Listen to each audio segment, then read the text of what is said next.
몇 주간 계속해서 산상수훈 말씀을 함께 살펴보고 계시는데요. 오늘하고 이제 다음 주까지 산상수훈 마태복음서 5장부터 7장까지를 살펴보는 것으로 하도록 하겠습니다. 이제 오늘 본문이 7장 13절부터 시작되는데 이 13절부터는요, 이 산상수훈 전체의 어떤 그 결론 부분 역할을 한다고 보시면 되는데요. 그래서 이 결론 부분에 보시면 예수께서는 산상수훈의 청중들에게 5장에 시작할 때 이제 제자들과 수많은 무리들이 이제 예수 앞에 모여 있었다는 것을 우리가 알고 있는데, 그 청중들에게 두 갈래의 길이 있는데 그 두 갈래의 길 중에 하나의 길을 선택하도록 말씀을 하십니다. 좁은 문이 있고 넓은 문이 있고요. 좋은 나무와 나쁜 나무, 혹은 좋은 열매와 나쁜 열매의 길이 있고, 입으로만 주님을 부르는 삶이 있는가 하면 하늘아버지의 뜻을 행하며 사는 삶이 있고, 반석 위에 집을 짓는 사람이 있는가 하면은 모래 위에 집을 짓는 사람이 있는데, 바로 산상수훈의 청중들은 그 둘 중에 하나를 선택해야 한다라는 것이죠. 당연히 예수는 둘 중에 하나를 선택하는 건 너희들의 자유야 라고 말씀을 하시는 것이 아니라 어느 한쪽을 선택하라고 지금 말씀을 하고 계시는 것인 것입니다. 넓은 문이 아니라 좁은 문, 나쁜 나무, 나쁜 열매가 아니라 좋은 나무, 좋은 열매, 또 하늘아버지의 뜻을 행하고 반석 위에다가 집을 짓는 쪽을 선택하라는 것이죠. 문제는 이런 선택이 결코 쉽지가 않다는 것이라는 겁니다. 말로야 좁은 길로 가고 좁은 문으로 가는 것이 쉽지만 실상 우리의 발길은 넓은 길, 넓은 문을 향한다는 것이죠. 예수를 믿으면서 그저 복 받기를 원하지 예수 믿으면서 사서 고생하기를 원하는 사람은 사실은 거의 없다고 보는 것이 맞을 겁니다. 그래서 본문이 말하는 대로 사는 것은 절대로 쉽지가 않다는 것, 이것이 우리의 삶의 공통된 삶의 현실적인 문제라는 것이 우리의 서로 위로가 될지는 모르겠습니다만은 어쨌든 이것이 우리의 진짜 현실일 테니까요. 예수께서 오늘 본문에서 말씀하신 것과 같은데, 멸망으로 이끄는 문은 넓고 그 길이 널찍하여서 그리로 들어가는 사람이 많다는 것입니다. 이 세상을 사는 누구도 작고 좁은 문보다는 크고 넓은 문으로 들어가기를 좋아하죠. 똑같은 문이 있으면 누구는 넓은 문으로 들어가는 것을 좋아합니다. 사람들의 관심이 나에게 집중되고 내가 사람들에게 인정을 받고 하는 그런 쪽을 선택하기를 좋아한다는 것이죠. 좁고 험한 길보다는 넓고 평탄한 길로 가기를 좋아합니다. 하지만 예수께서는 넓은 문은 멸망으로 이끄는 문이고 너무나 좁은 문이야말로 생명으로 이끄는 문이라고 말씀을 하시는데요. 오늘 본문에 보시면 두 가지가 참 재미있게 대조가 되는데, 왜냐하면 멸망으로 이끄는 문은 넓고 그 길이 널찍하여서 그리로 들어가는 사람이 많은 반면, 여기서 들어간다라고 하는 동사를 사용하셨는데, 반대로 생명으로 이끄는 문은 너무나도 좁고 그 길이 비좁아서 그것을 찾는 사람이 적다라는 것이죠. 여기서는 찾다라고 하는 동사를 사용하셨습니다. 그러니까 넓은 문, 넓은 길은 굳이 그것을 찾으려고 하지 않아도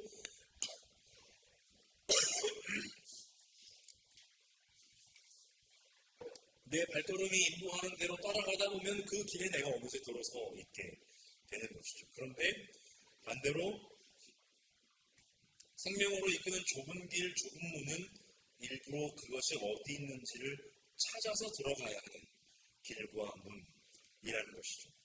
그러니까 여기서 이제 들어간 문과 찾음이라고 하는 동사가 대조가 되는데, 말씀드렸던 것처럼 아마도 넓은 길과 문은 굳이 찾으려는 노력이 없어도요, 너무나 많은 사람이 가니까 그 길은 그냥 많이 들어가게 되어 있습니다.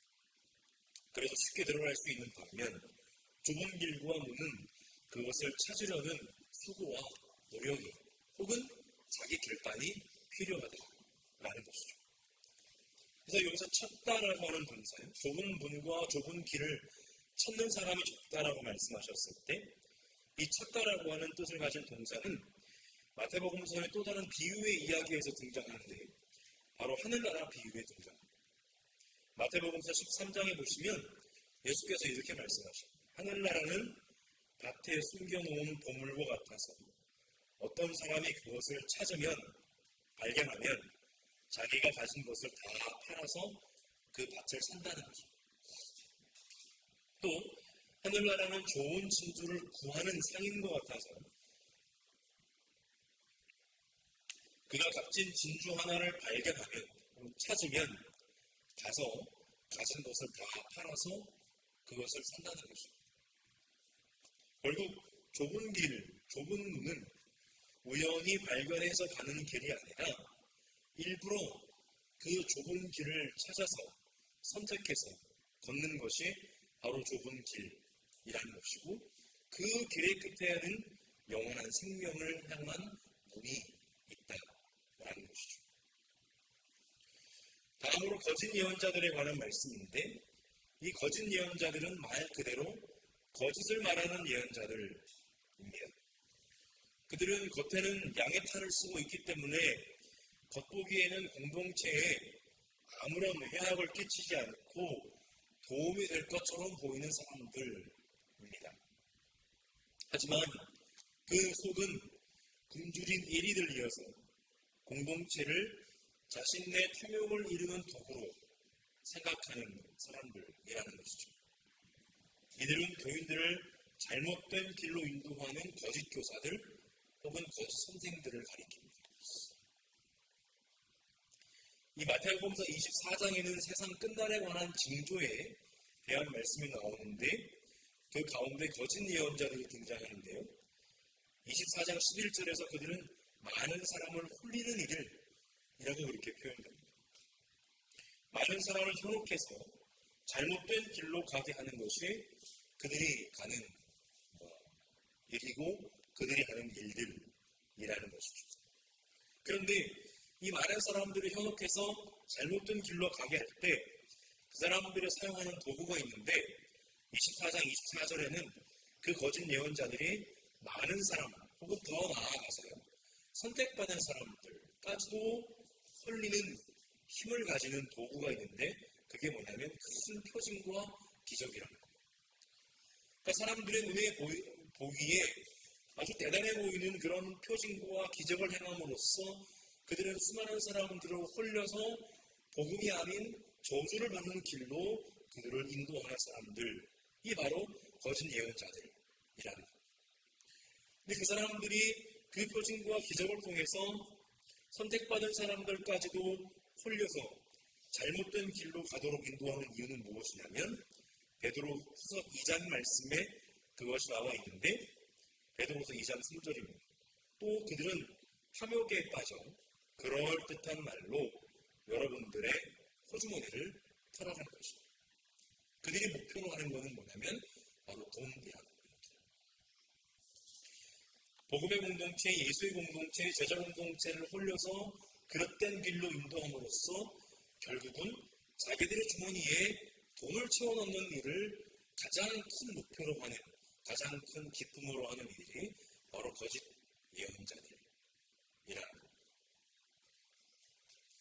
그러니까 공동체가 그런 거짓 예언자들을 알아볼 수 있는 것은 바로 그들의 삶에 어떠한 열매가 열리느냐라고 하는 것이죠. 물론 그들은 자신들이 맺는 열매를 꽁꽁 감추고 감싸고 숨기고 있기 때문에 그것을 알아내기는 쉬운 일은 아니죠. 사람들 앞에서 더 거룩한 척, 더 영험한 척, 더 무슨 척 하기 때문에 그것을 알아보기란 여간 어려운 일이야. 그런데 가시나무에서 포도를 딸 수 없고 엉겅퀴에서 무화과를 딸 수 없는 것처럼 결국 그들의 삶에서 열리는 열매는 그들의 실체를 볼 수 있게 해주는 그러한 통로가 될 겁니다. 결국은 돈을 밝힐 뿐인 그들의 본래 모습은 바로 그들의 거짓 예언자라는 것을 스스로 폭로하게 될 것이라는 것이죠. 근데 사실은 요즘 이제 최근 들어서 어떤 우리가 그런 시사 프로그램들을 보셨겠지만 이것이 너무나 당연한 것 같은데 사실은 그 당연한 것을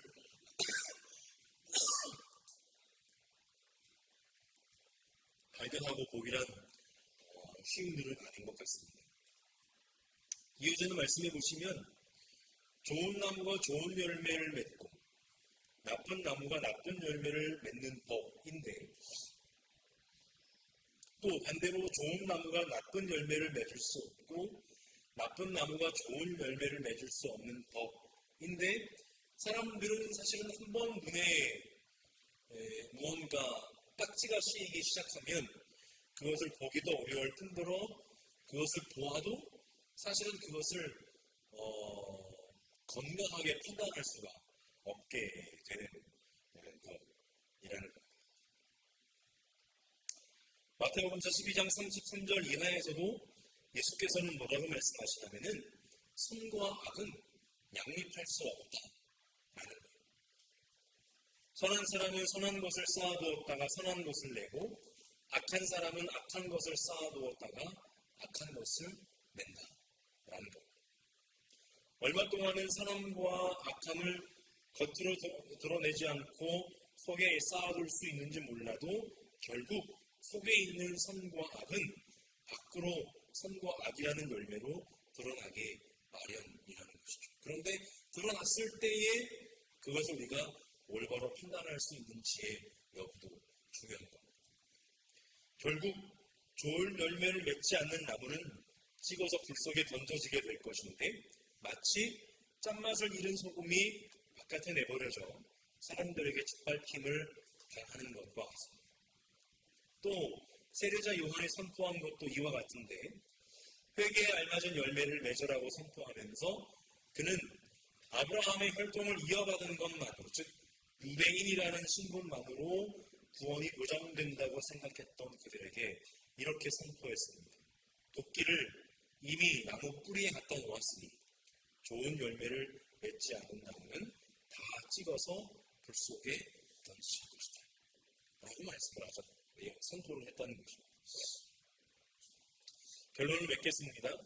이 문과 길의 말씀에 대해서요 어떤 학자 한 분이 되게 재밌는 그런데 의미심장한 그 의견을 말씀을 하시는데 이 문이 길의 입구에 서 있는지 그러니까 문을 열고 그 길을 가는 것인지 아니면 길의 끝에 서 있는지 그 길을 가고 가다가 마지막에 문을 여는 것인지 이제 그것에 대해서 그분이 물으시면서 그분은 이 문은 길의 끝에 서 있다라고 말씀을 하시더라고요. 왜냐하면 결국 이 생명을 향해 열리는 좁은 문이라고 하는 것은요 좁고 험한 길의 끝에 서 있어서 그 길을 끝까지 참고 인내하며 걸어가는 수고와 노력이 필요하다는 것이죠. 그런데 멸망으로 인도하는 넓은 문은 모든 사람들이 가는 넓은 길의 끝에 서 있어서 그 길을 갈 때는 편하고 좋았을지도 몰라도 마지막에 그 문을 여는 순간 그 끝은 멸망이다 라고 하는 것이죠. 그러니까 문을 열 때까지는 그 문 뒤에 무엇이 있는지를 사실은 누구도 알 길이 없는 것이죠. 넓고 편한 길을 갈 때는 좋았지만은 넓은 문을 열고 난 이후에는 돌이킬 수 없는 멸망이 기다리고 있는 것이고 좁고 험한 길을 갈 때는 참 힘들고 어려웠지만 마지막에 좁은 문을 열고 당도하는 것은 바로 영생의 순간이다 라고 하는 것이죠. 이것이 바로 산상수훈이 전하는 가르침이라고 그분은 말씀하시는데 그분이 이렇게 말씀하시더라고요. 산상수훈의 산상보훈, 보훈이라고도 하기도 하는데요. 보배와 같은 가르침이라고.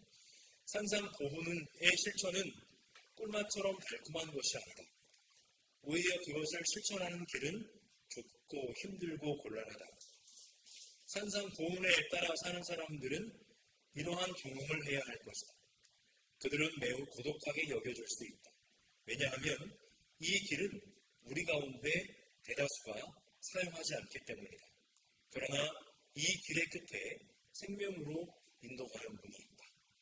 라고 그님 얘기를 하는데, 동시에 우리가 기억해야 할 것은 무엇이냐면요, 그리스도인이라는 것 자체가, 그러니까 우리가 일요일에 정해진 시간과 장소에 나와서 소위 예배 활동이라고 하는 것, 종교 활동이라고 하는 것을 한다는 것 자체가 좁은 길을 걷는 사람이라는 것을 뜻하지는 않는다는 것이죠.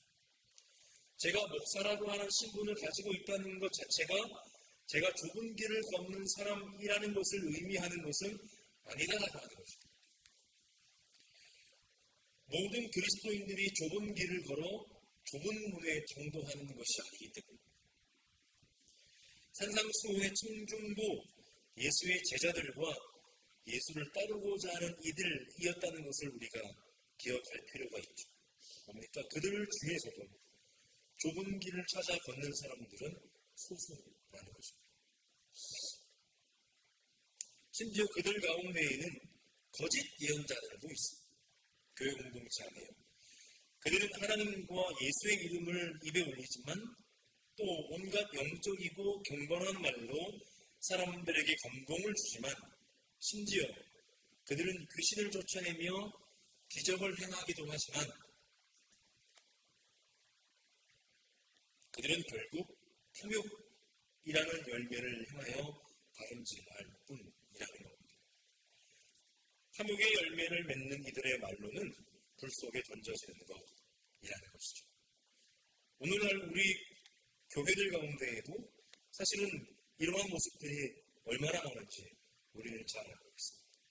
교회를 자기의 뒷주머니를 두둑히 채우는 도구로 생각하는 소위 영적 지도자들, 그런 사람들이 얼마나 많은지 몰라요. 그런데 그것을 몰라도 문제지만 아는데도 그것들을 방조하는 것 역시 한국교회의 안타까운 현실이라고 할 수가 있겠습니다.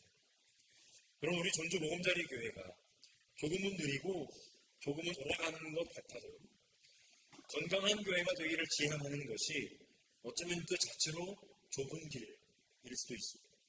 그런데 좁은 길 교회는 물론 이렇게 말씀드리면 우리 전주 보금자리 교회는 정말 세상 흠이 없는 교회고 세상 연약한 것이 없는 교회고 세상 모험적인 교회라고 하는 말씀은 절대로 아니겠지만은 그 좁은 문 끝에 있는 좁은 문을 여는 그 순간 우리가 생명을 향하여 발걸음을 내디딜 수 있는 그런 순간을 맞이하기를 원한다라고 하는 것입니다. 물론 조금 더 많은 사람이 우리와 함께 공동체를 이루며 건강한 교회를 꿈꿀 수 있다면 더 좋을 것입니다. 그 비전을 함께 나누고 그 꿈을 함께 나누고 그 길을 함께 걷는 사람들이 한 사람 한 사람들 더 많은 이들이 우리와 함께 그 길을 걸을 수 있다면 참 좋겠습니다. 중요한 것은 언제든지 건강한 교회가 되고자 하는 꿈을 놓지 않는 것이고 좋은 나무로 좋은 열매를 맺기를 꿈꾸기를 포기하지 않는 것이라는 겁니다. 그런 꿈을 꾸는 일에 날마다 부지런히 한 걸음 한 걸음 좁고 험하지만 그 수고와 노력의 걸음을 멈추지 않는 우리 공동체가 될 수 있기를 간절히 소망합니다.